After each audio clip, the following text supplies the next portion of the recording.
Hi, and welcome to another edition of Spotlight on the Arts. We have a new location this week, but I'm here with Carrie Seidman, our arts writer and dance critic. I'm Jay Hendelman, the arts editor and theater critic at the Sarasota Herald-Tribune, and we're going to give you some highlights of what's coming up in the week ahead in the arts scene. So, Carrie, why don't you get us started? Well, Sunday is the official grand opening of the Asian Arts Center at the Ringling Museum. They've had a couple openings, but this is the actual open to everybody, the public, the entire space, including the newest addition, which is the Chow Gallery, which has items from John Ringling's own Asian art collection. So the entire center will be open, and they will be having everything from taiko drumming to Japanese flower arranging. They have a scavenger hunt that you can do in the different galleries of the museum. So it should be quite lively, and it's a pretty amazing addition to the museum. Sounds good. I'm looking forward to seeing it. I think I'm going to skip the grand opening day because I think it's going to be a little madhouse, but I'm looking forward to seeing it when it's a little less crowded.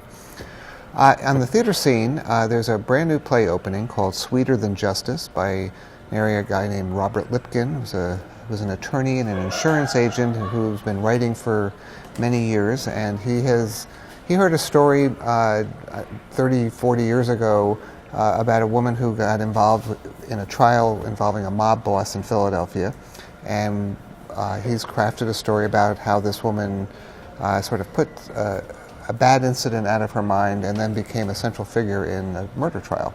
And she sort of holds the linchpin to what's going to happen to the mob boss's son. So that's going to be playing at the Cook Theater at the FSU Center for the Performing Arts.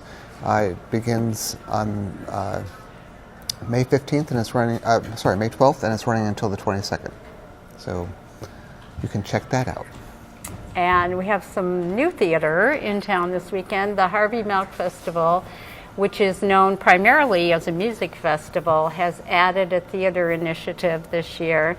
And they're bringing in two artists from Miami. One is a guy named Octavio Campos, who's the Cuban-born artist, and he's doing a show called America's Next President. And it's not Donald Trump. It's something even more surprising, perhaps. So that should be a fun show. That's on Friday night. On Thursday night, an artist by the name of Balaxis Bui, who is also from Miami, will be doing one of her durational live art performances. This is a 3-hour performance. You're not expected to sit there the whole time. You can kind of go in and out. But she does everything. I mean, there are other people performing with her, but she does all the costumes and the lighting, and it's called High Resolution Paradise.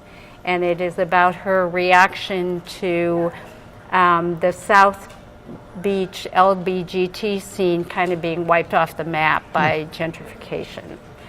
So both of those sound really and they're both preludes to, obviously, the music day on Saturday for the Harvey Milk Festival, which is downtown. Exactly. These are at Florida Studio Theater, These right? are both at Florida Studio Theater, correct. And also, Octavio Campos, the guy doing the first show, or the Friday night show, is also teaching a class on Saturday at 12:30. That's called Emotional Gymnastics, and it's based both on his experience working with the late modern dance choreographer Pina Bausch, and also with Gaga, which is a form of dance that came out of from a guy in Israel named Ohad Naharin, and is a kind of rather than a technique, kind of more of a movement language.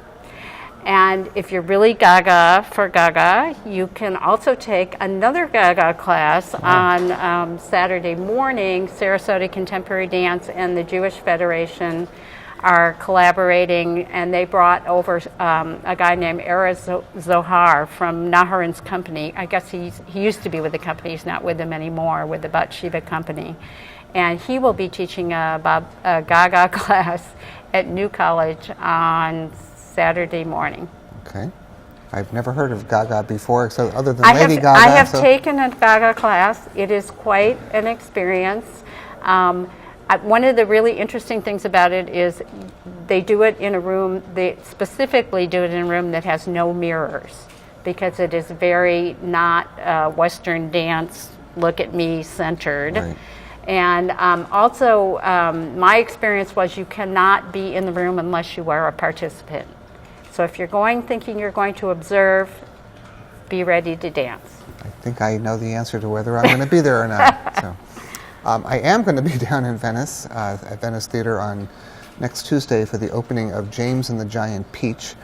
This is a musical version of a classic Roald Dahl children's novel, which I remember loving when I was a kid. He's also the author of Charlie and the Chocolate Factory, which is one of my favorites, and many other books. And this musical was, the music was written by the same team who wrote the musical version of A Christmas Story, which the Players Theater did a couple years ago. And that was a really charming show, so I'm looking forward to seeing it. I honestly don't really remember James and the Giant Peach. I just remember there was a big peach and some insects and a little boy. But so I'm looking forward to getting reacquainted with that. And that's part of their Generation series for family audiences, and it's running May 17th to the 22nd at Venice Theater. And for those of you who've been missing the opera and the ballet since they finished their seasons, the Sarasota Opera House is starting up their HD series of operas and ballets from around the world, and theater from around the world. It opens this Sunday with Boris Godunov production from the Royal Opera House in London. And next week is Giselle from the Royal Ballet. So there's some great shows, and you can watch it in the air-conditioned comfort of your Sarasota Opera House seating, and they're on Sunday afternoons at 1:30. Right. Now, this last event is sold out, but it's you may hear some fireworks on Saturday night as part of the Outdoor Pops concert the Sarasota Orchestra is doing out at Ed Smith Stadium. This is the third annual program that they're doing out there. It's become obviously very popular since it's sold out. People sitting in the grandstand, and Andrew Lane is conducting the orchestra, and there's some guest singers, and at the conclusion of it there'll be fireworks. So if you live anywhere near Ed Smith Stadium or just outside on Saturday night, you may hear some exploding going on. You could just hang out in the parking lot and listen to the music. I'm sure it's amplified. Unless you're at the Harvey Milk Festival, then you won't hear anything other than what's playing down there. That's true. So that's a taste of what's coming up this weekend. For everything else, make sure you check us out in Sunday's art section of the Herald-Tribune and at ticketsarasota.com. Thanks for checking in. See you next week.